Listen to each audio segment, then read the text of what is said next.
All right, the situation with Elon Musk seems to have gotten a lot worse. Now, unfortunately, his name has been popping up a lot in politics over the past week again. Not only did Donald Trump mention Elon Musk by name in a recent phone call with Scott Jennings, he said that Elon has quote-unquote problems. But then Elon's name got inserted into the Epstein survivor rally when Thomas Massie and other people were asked, will Elon Musk help support this venture as Donald Trump and other Republicans tried to take you down? So all of this had me wondering, what's been going on with Elon Musk lately? I started to scroll through his Twitter or his X, whatever you want to call it. And as I scrolled through it, I realized the Elon Musk situation has gotten much, much worse. We've seen him fall down this own right-wing pipeline for the past 2 years, but it seems like he got dragged deeper into his own far, far right algorithm, and I want to get there. First, let's just start off with this clip of Donald Trump addressing Elon Musk. He says, I like him. He's 80% genius, but 20% of him does have some problems, which this is all directly coming from Donald Trump's lived experience with Elon Musk in the White House. Not even 5 months ago, when Elon Musk was taking the personal data of millions of Americans, huffing ketamine, and walking around the White House, slashing agencies that are necessary. Now, Trump admits openly he has some problems. Could you imagine if Biden had a bunch of, advisors around him? He fires a few of them. We find out that they're drug addicts, and he says, yeah, he had some problems. Like, this would never, ever pass in any other reality. So let's take a listen. Well, I don't think he has a choice. So what's he going to do? He's going to go with the radical left lunatics? They're lunatics. I don't think he has a choice. He's a man of common sense. He's a good man. He got off the reservation incorrectly, and that's okay because, it's just one of those things. But he's a good person. He's got 80% super genius, and then 20% he's got some problems. And when he works out the 20%, he'll be great. But he's got some difficulty. But I liked him. I always like him. I like him now. But he went off the reservation, and he wished he didn't do it.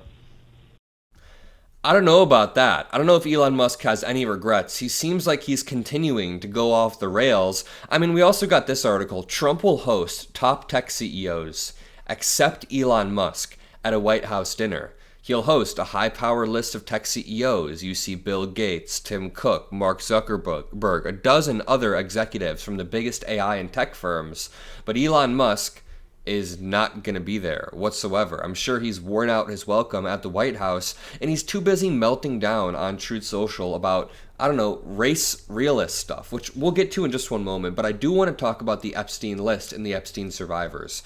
Thomas Massie has been doing a lot of work.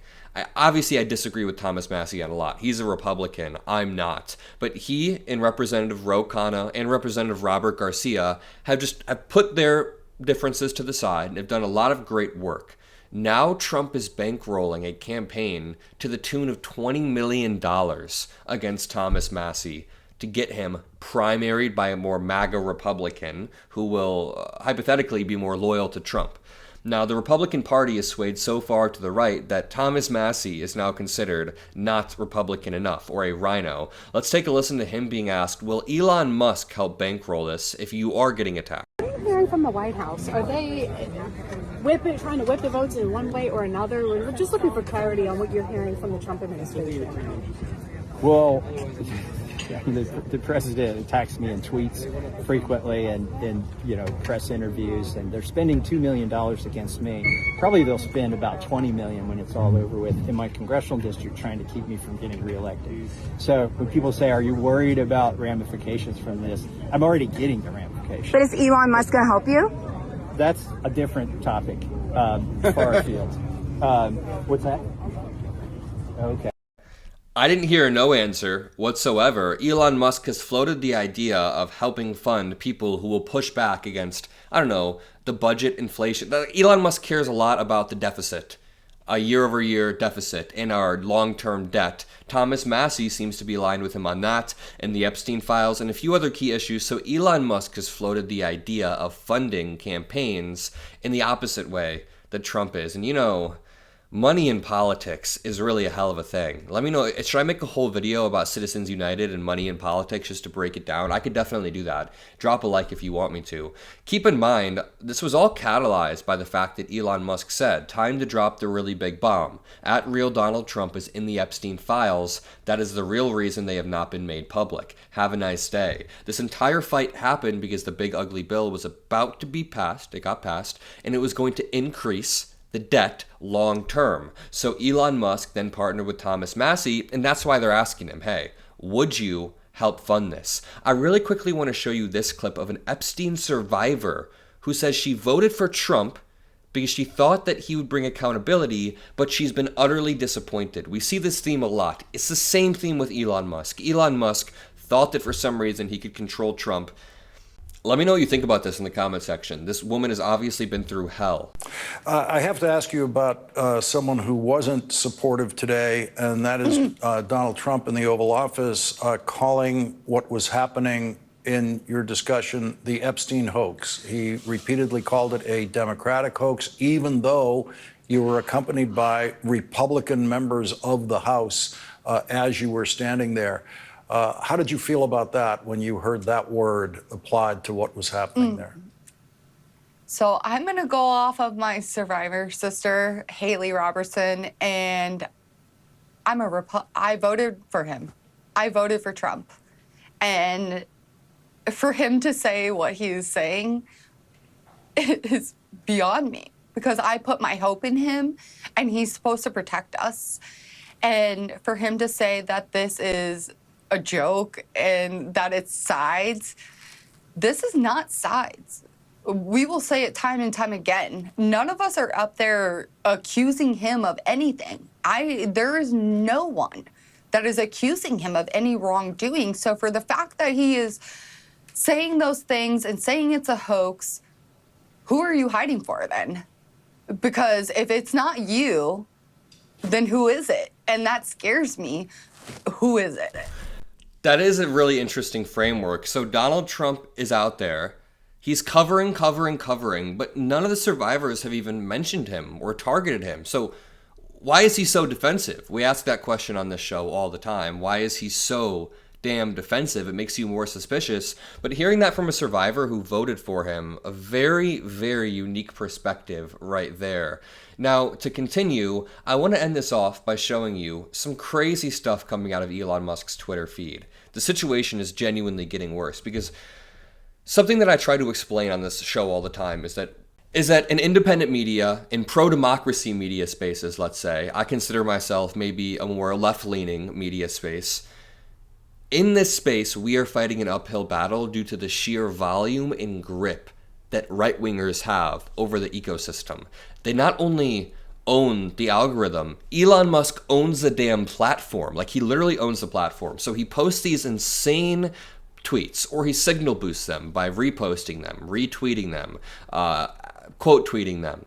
And they get tens of millions of views. They get 15, 18. One of them had 52 million views, and it was about immigration into the UK. So Elon Musk is carpet bombing the Twitter feed with posts about trans kids, immigration into Europe, and the political systems of other countries. The reason why I say the situation got so much worse is because Elon Musk got a taste of power by successfully influencing the US election through lack of social cohesion, like worsening social cohesion through social media, spreading lies on social media. I do not believe that Elon Musk tampered with the election. There's no evidence of that whatsoever. No Democratic leader, no leader has claimed that. Nobody credible has claimed that. But what I do believe is that Elon Musk very intentionally manipulated the algorithm to manipulate people's minds with a propaganda campaign, and then used his money to very clearly bribe people into registering to vote in red districts. All of these things are true. Now, voter suppression is very, very real. Minority communities have been targeted by this in a surgical way for a while,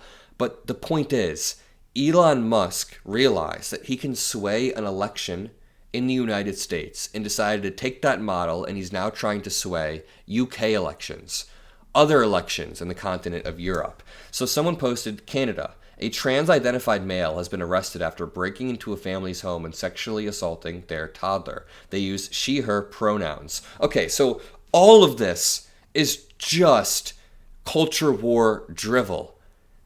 I'm going to say this as clearly as possible. Crime is bad. Assaulting a toddler is bad. But what Elon Musk is doing is trying to pluck these one-off scenarios, making things up about people being trans, or if they are trans or non-gender confirming, he tries to elevate those cases. He tries to paint a stereotype off of one-off cases. So when he says something is seriously wrong, trans sex hormone drugs are driving extreme violence, that is a lie. That claim is entirely made up by Elon Musk. There's no credible scientific evidence of that. And a lot of watchdogs for these different scientific orgs have explicitly refuted that. It does not work like that. If you think that that makes people more violent, you should look at the violence rates among men. Men commit like 90% of some of these violent crimes. But we're not using that to like ban men from doing things. Elon Musk then says, low birth rate is the number one threat to the West, followed by migration. And he's responding to an actual Nazi account that said, replacement migration is the greatest threat the West faces. This is just the great replacement theory. He's simply trying to claim that Western populations are being intentionally replaced by brown migrants. That is the claim that Elon Musk is trying to make. It's not true. I like how he cites low birth rate as being a threat, meaning we won't have enough jobs or people in the workforce to fill these jobs. But then he says migration is also a threat. So the people who are going to fill the jobs aren't allowed to come over here. How about there's a controlled way for people to immigrate in a safe, streamlined manner that doesn't take 9 years and isn't dangerous, and we're able to vet people to make sure that, people come over here and live a better life and contribute. Then Riley Gaines says, the UK is a police state that prioritizes abusers, pedophiles, minorities. Elon Musk boosts that, and it gets 12 million views. Just so you know, none of this stuff is even true. What Elon Musk is doing is taking the most inflammatory, insane rhetoric and boosting it to tens of millions of people. I was scrolling through his feed, and he's basically just retweeting a bunch of one-off cases of like black teenagers stealing from a store. He'll retweet that, then 11 million people will see this one-off case, and Elon is trying to very clearly pump people, push people towards one direction.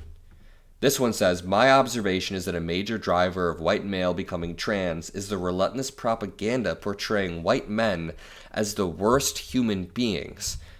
I don't see that propaganda. I'm a white man. I don't see propaganda like that. I think society has progressed in a pretty fair and balanced way to allow other people to have opportunities. He says if those lies land, especially during vulnerable teen years, and they are given an option to be a celebrated group, some will do it. This got 24 million views and 240,000 likes. I didn't even realize it's got so many likes. And I'm sure a lot of these are bots, but a lot of people do believe this shit.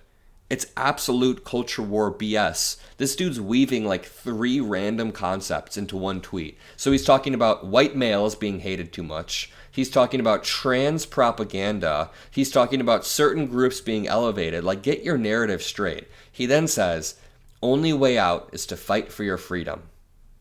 And he's boosting a right-wing MP.